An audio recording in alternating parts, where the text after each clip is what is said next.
दोस्तों, cricketing term में net run rate एक ऐसा कॉन्सेप्ट है जो कि हर एक टूर्नामेंट में बहुत इम्पोर्टेंट रोल प्ले करता है। और करंटली जो आईपीएल चल रहा है उसमें भी नेट रन रेट एक बहुत इम्पॉर्टेंट चीज़ है जो हर एक टीम देख रही है। लेकिन एज आ आईपीएल फ़ैन और एज अ क्रिकेट फ़ैन, क्या आपने कभी सोचा है कि आखिरकार नेट रन रेट के पीछे जो टेक्नोलॉजी यूज़ होती है, चाहे वो उसकी कैलकुलेशन की होती है या उसको स्टोर करने की, वो कैसे काम करती है और कौन कौन सी टेक्नोलॉजीज़ का इस्तेमाल होता है? तो आज इस वीडियो में हम इसी टेक्नोलॉजिकल टूल्स के बारे में बात करने वाले हैं। तो चलिए शुरू करते हैं। दोस्तों, नेट रन रेट को कैलकुलेट करने के लिए जो सबसे पहला सॉफ्टवेयर यूज़ होता है वो होता है स्कोरिंग सॉफ्टवेयर। दोस्तों, स्कोरिंग सॉफ्टवेयर का काम एग्जैक्टली सरल शब्दों में समझा जाए तो ये होता है कि कोई भी मैच में जो टीम कितना रन स्कोर कर रही है या ओपोनेंट टीम के बॉलर्स कितने रन कंसीड कर रहे हैं या कितने ओवर्स में किसी टीम ने मैच फिनिश किया है या कितने ओवर उस मैच में हुए हैं, वो कितने ओवर्स किस बॉलर ने डाले, इस सारे डेटा को मैनेज करने का काम होता है स्कोरिंग सॉफ्टवेयर का।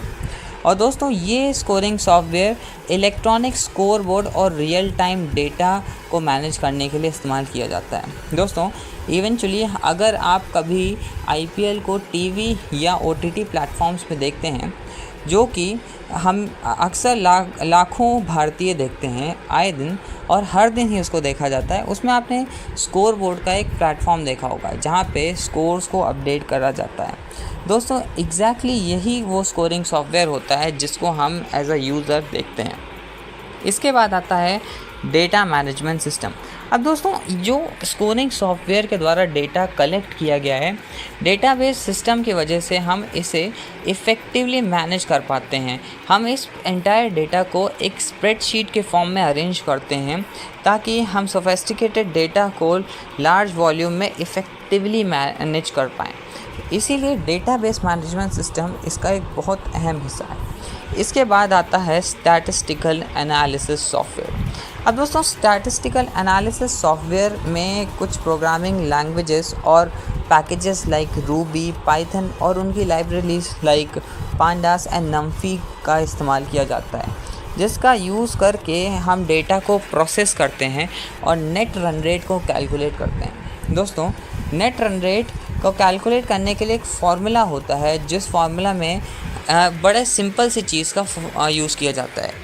सपोज़ मान लीजिए कि एक टीम ने पहले बैटिंग की है, तो उसने कितने रन्स बनाए हैं और कितने ओवर्स खेले हैं, इससे हम नेट रन रेट उस टीम का कैलकुलेट करेंगे, जिसमें हम टोटल रन स्कोर को जब हम डिवाइड करेंगे टोटल ओवर्स प्लेड से, तो हमें एक नेट रन रेट मिलेगा।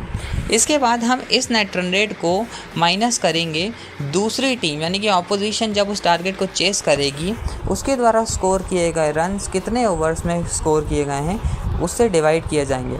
और फाइनली जो पहले बैटिंग करी हुई टीम का नेट रन रेट था और ओपोनेंट जिसने चेस कर रहा था उसका नेट रन रेट को जब हम माइनस करेंगे तो हमें एक नेट रन रेट मिलता है। इसी पर्टिकुलर फॉर्मूले का हम इस्तेमाल करके स्टैटिस्टिकल एनालिसिस सॉफ्टवेयर के थ्रू हम नेट रन रेट को कैलकुलेट करते हैं। इसके बाद web technologies like HTML, CSS, JavaScript and back end programming languages like Node.js, Python with Flask and Django का यूज़ करके इस स्टैटिस्टिकल एनालिसिस सॉफ्टवेयर से जो हमें नेट रन रेट कैलकुलेट करके मिला था, हम इसे यूज़र को दिखा सकते हैं, यानी कि यूज़र इंटरफेस क्रिएट करते हैं ताकि जो यूज़र देख रहा है पर्टिकुलर मैच को या स्टैट्स को, वो इसको एक्सेस कर सकें।